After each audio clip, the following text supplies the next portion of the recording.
Kan itu tidak bisa melakukan tindakan nyata. Ya, berikan efek jera kepada mereka yang sering melakukan tindakan intoleran. Karena lama-kelamaan, ketika masyarakat sudah geram, akan melakukan perlawanan. Yang minoritas akan melawan mayoritas.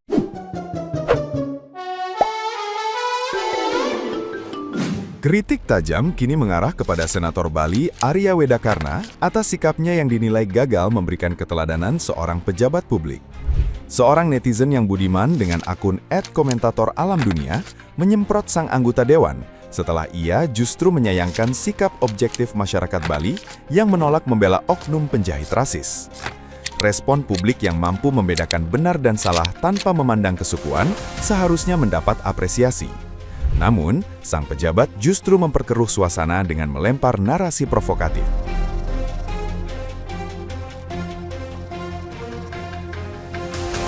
Netizen yang berbakti tersebut menegaskan bahwa perbuatan oknum penjahit yang melontarkan ujaran sara jelas merupakan bentuk pelanggaran etika yang fatal. Pemimpin seharusnya dapat memberikan edukasi moral serta persatuan, bukan malah memicu perpecahan antar suku demi kepentingan kelompok semata. Sikap sang senator yang menyalahkan warga jujur dinilai sangat berbahaya bagi keharmonisan bangsa. Kritik publik ini menjadi peringatan keras bagi para pejabat agar lebih bijak dalam menyikapi isu intoleransi.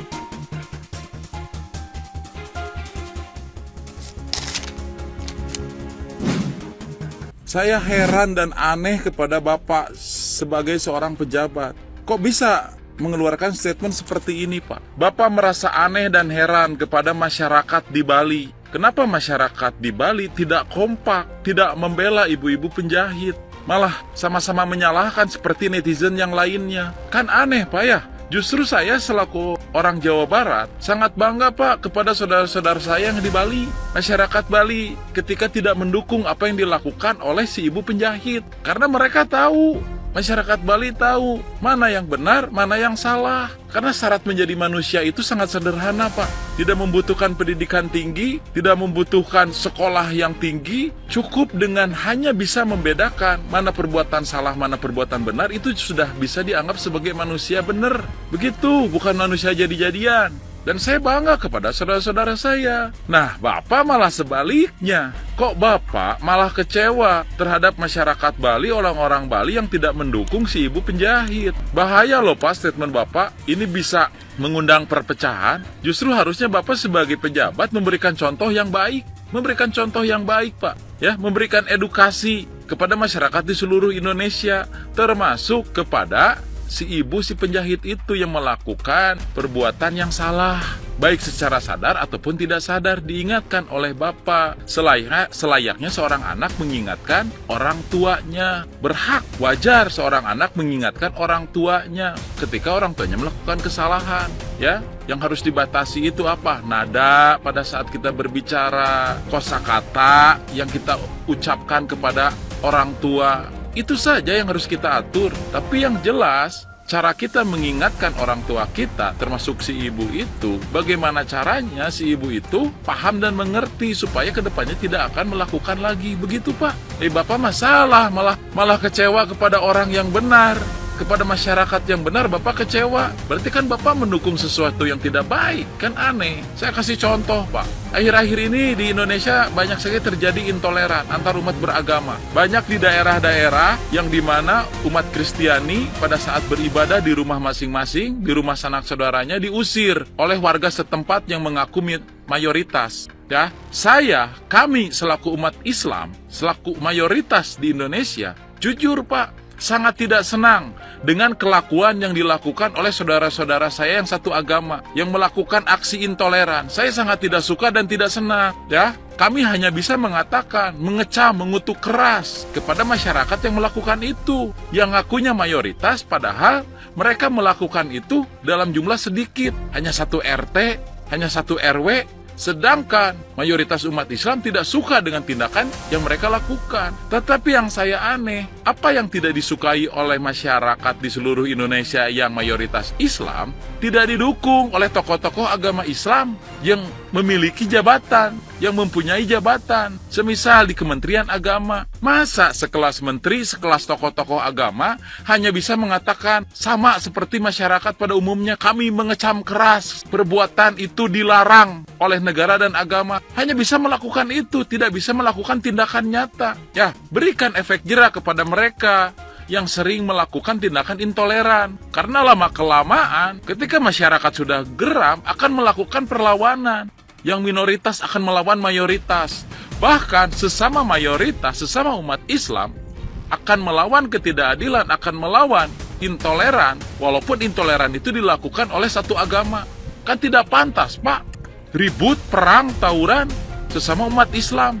Ribut, tawuran, perang antar umat beragama di negara ini. Dulu sudah pernah terjadi, Pak. Ya, satu-satunya yang bisa mencegah itu ya para pemimpin, para tokoh-tokoh agama. Bukan hanya sekedar bisa berbicara. Tunjukkan dengan aksi nyata. Kalau perlu pidanakan orang-orang seperti itu. Ini Indonesia, Pak. Kita bisa merdeka, bisa menjadi satu negara Indonesia karena adanya persatuan dan kesatuan. Berbagai suku, berbagai agama, berbagai kelompok, berbagai ras bersatu menjadi satu atas nama Indonesia. Ingin merdeka. Alhamdulillah, Allah Subhanahu wa Ta'ala mewujudkan itu. Nah, sekarang sudah merdeka, sudah tidak ada penjajah dari bangsa asing. Masa sesama saudara harus perang, saling memakan, saling menjatuhkan? Ya, nah inilah kekurangan di Indonesia, Pak. Tidak ditunjukkan oleh para pemimpinnya. Makanya saya berkata, saya membutuhkan pemimpin yang keras dan tegas. Ya, demi kebaikan negara. Terlalu bebas ya seperti ini kejadian. Ya, terlalu dikekang, terlalu otoriter. Dulu pernah terjadi. Jadi saya menginginkan yang fleksibel saja pemimpin itu.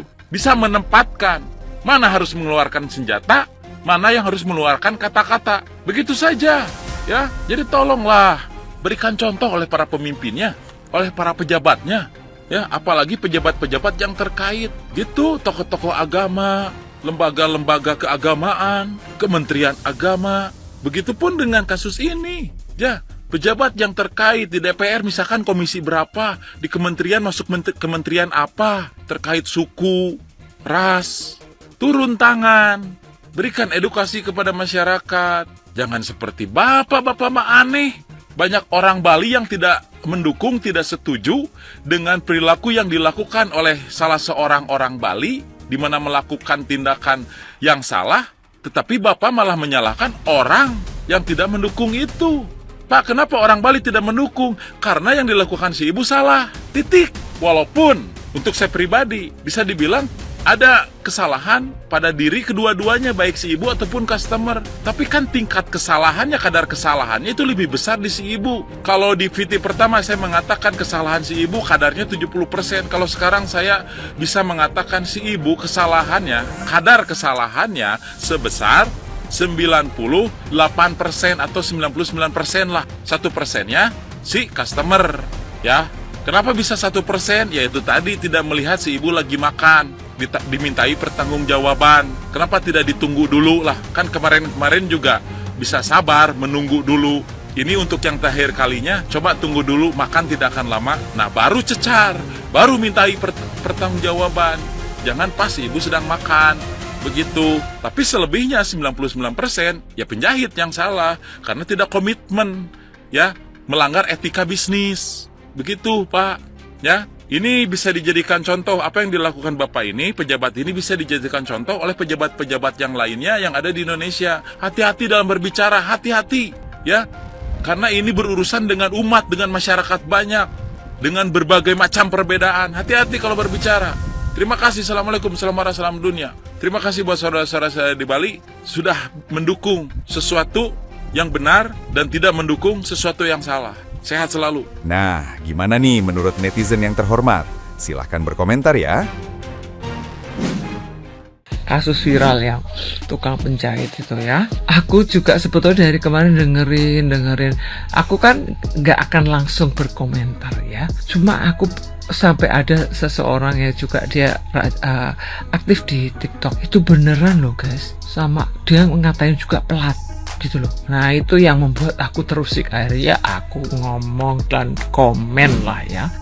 Kalian tadi dengar kan bahwa dia tidak ada maksud untuk jadi rasis atau menghina agama lain atau suku lain. Jadi gini ya, aku kasih pandangan sedikit supaya kita bisa memahami sama-sama walaupun tidak bisa dibenarkan. Di usianya kan sekitar kelahiran tahun 60-70-an ya. Jadi orang-orang di Bali itu mengganti kata pendatang dengan nak Jawa. Tidak peduli kamu dari Medan, dari Bukit Tinggi, dari Papua, dari Maluku. Pokoknya nak Jawa itu adalah cerminan dari pendatang, yaitu orang dari bagian Indonesia lain yang datang ke Bali, mau kerja, mau wisata, mau apapun tuh disebut namanya nak Jawa. Even temanku yang kelihatan Chinese saja pun juga dibilang nak Jawa. Makanya kenapa bisa dipahami walaupun tidak bisa dibenarkan, kenapa dia menganggap bahwa walaupun Mbak Hilda itu adalah orang Lombok ya, dianggap nak Jawa. Ya sebenarnya sih tetap aja rasis ya. Aku sebagai orang Bali di sini jujur aku setuju dengan Ibu Nilu Jelantik ya, ibu kita.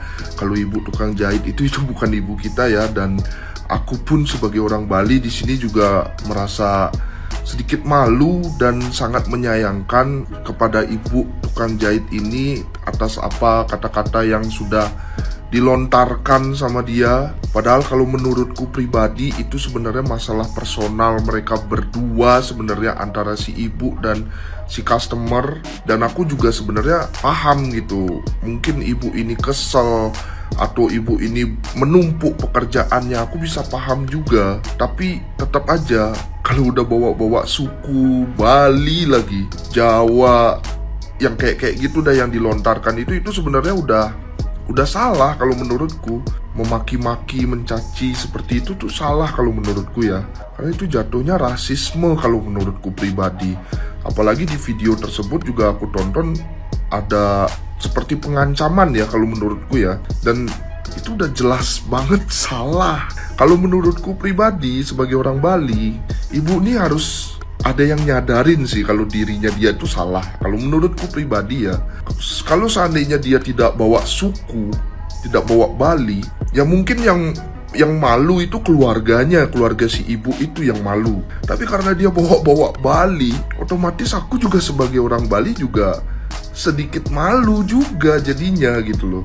Makanya aku sangat mengharapkan mudah-mudahan ibu ini bisa sadar atas kesalahannya dan meminta maaf deh minimal atas apa yang sudah dilontarkan dari mulut-mulutnya dia itu.